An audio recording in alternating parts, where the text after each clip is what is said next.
Well, next, sexual misconduct in the country's largest air traffic control center. Now, this man says he was a target. Did a government plan to promote sexual equality backfire? Bob Brown has the story after this. Sexual harassment by air traffic controllers. It got so bad, the government tried an experiment, a role reversal, where the men became the sex objects. You won't believe what happens when the tables are turned.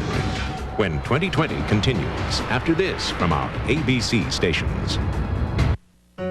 2020 continues from Los Angeles. Once again, Barbara Walters. It was the notorious tailhook scandal that brought the practice of the sex gauntlet out in the open. Military women forced to walk between rows of drunken Navy and Marine aviators were groped and fondled as they went. Well, now it seems that that kind of behavior may be more common than you think. Last week, a lawsuit was filed that claimed similar sexual harassment in a most unexpected setting. As Bob Brown found out, it was called sensitivity training, but it may have become as offensive as the behavior it was designed to correct. This is the busiest air traffic control center in the U.S., the Chicago Center. In the late 80s and early 90s, it became one of the focal points of a new training program by the FAA. The program had nothing to do with handling air traffic. It had everything to do with addressing complaints from women and minorities throughout the agency.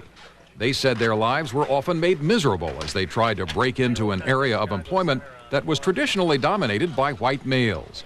In 1988, a congressional subcommittee investigated those charges, and one of the women who testified was O'Hare controller Olivette Smith. So I'm sitting there working very heavy traffic, and all of a sudden I feel a hand, not on my thigh, right in my crotch. In an instant, I had to make an instant decision. Should I address this male and try to fight him off, or should I continue to work airplanes? I chose to work the airplanes. This particular trainer, he started yelling obscenities, critiquing me using four-letter words. Bitch, that's the dumbest thing I've ever seen. You know, you women, you don't belong here. And I said something to the supervisor, and the comment that I got back was, he didn't mean any harm. In a strongly worded report, the congressional subcommittee recommended that the FAA take action to change that work environment. So the agency hired experts to create 3-day sensitivity training workshops. Some women told the experts they couldn't avoid occasional episodes of harassment even when they walked down this aisle on the way to their jobs. Diana Mocha compared the aisle to a gauntlet. I walk through a gauntlet every day, and that's down the row. Comments are made. Sometimes it's just looks, but it's a very intimidating situation. One day a woman had on a short skirt. She's very attractive, and these two guys that I work with saw her coming and purposely stretched their cords opposite directions across the two aisles so that when this woman approached, she would have to step over the two cords to pass through our area. And I thought, that's no big deal. They're just being funny. It was because men like Tom Reisel sometimes didn't think twice about things like that one element of the new FAA workshops involved positioning women along 2 rows of chairs and having the men walk between them one by one. The idea was to have the men experience what it was like to hear suggestive remarks or receive unwelcome touches. But in a $300,000 lawsuit filed last week, one man claims that exercise and role reversal went much too far. The plaintiff is air traffic controller Douglas Hartman.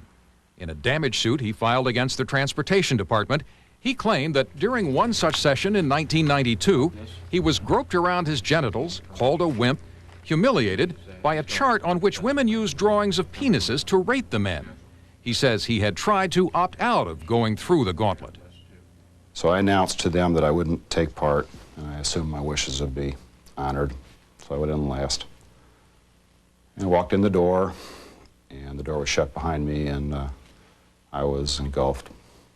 There was really no way to move in or out. They grabbed your legs. They grabbed you both in the front and in the rear below the waist. It was basically a no-holds-barred type situation. One of Hartman's friends, Ken Kluge, says he went through the same session on the same day and witnessed the incident Hartman complained about. I saw him basically put through the gauntlet against his will. Same touching, same grabbing, same verbal harassment. Well, that was one side of the story. There is another. When Doug Hartman came in and said that he walked in there and he was trapped and he was surrounded and groped and everything else, that did not happen. That did not happen. Richard Spates is one of several other men present at that session who claim Douglas Hartman never passed through a gauntlet. He immediately said, "I don't want to participate."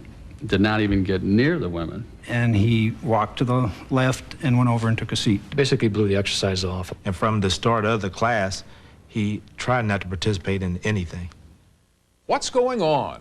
Well, many people believe the complaints were part of a preconceived plan to stop not just the gauntlet, which was discontinued after Hartman filed a work complaint 2 years ago, but the FAA's support of the training workshops, which Hartman characterized as mainly psychological experiments. Many minority employees we spoke with disagreed. They say the overall training worked, that office conditions improved, and that many co-workers and supervisors became more understanding of their discomfort. For 3 days, they get just a smidgen of what it feels like, and yet we deal with it on a daily basis in the FAA and in the outside world, quiet as it's kept. You know, how can they possibly fix their lips to complain about dealing with a few minutes of discomfort or just hearing about my discomfort? But too many elements of the training bordered on the types of insensitivity it was supposed to prevent, even though the FAA's own employees were helping conduct the training. Was it really necessary to display charts using drawings of penises? There was nothing in this room that you couldn't find on the washroom wall in Chicago Center.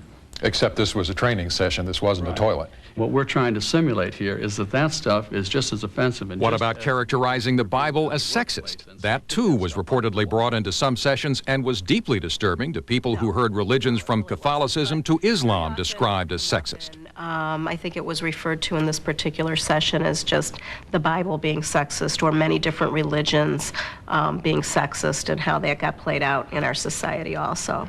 It's very easy to see how people would have been offended by that. Well, Mr. Brown, we're very much aware that people will come in with these varying degrees of sensitivity to what happens. But the FAA in Washington has heard enough and told 2020 this week it has stopped all training sessions conducted by the company responsible for the workshops. We will not conduct any additional training courses provided by the company whom these allegations revolve around. They spent millions of dollars on this program. If anything comes out of this, I would like to see a more efficient use made of the taxpayers' money. If you're going to do it, don't try to divide people, don't humiliate people, don't use abuse to fix abuse. Bob, how widespread was this in the FAA?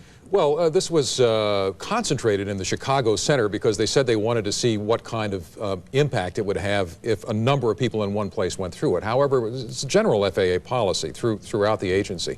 And they say that roughly 20,000 people went through sensitivity training of one kind or another, 3,000 last year.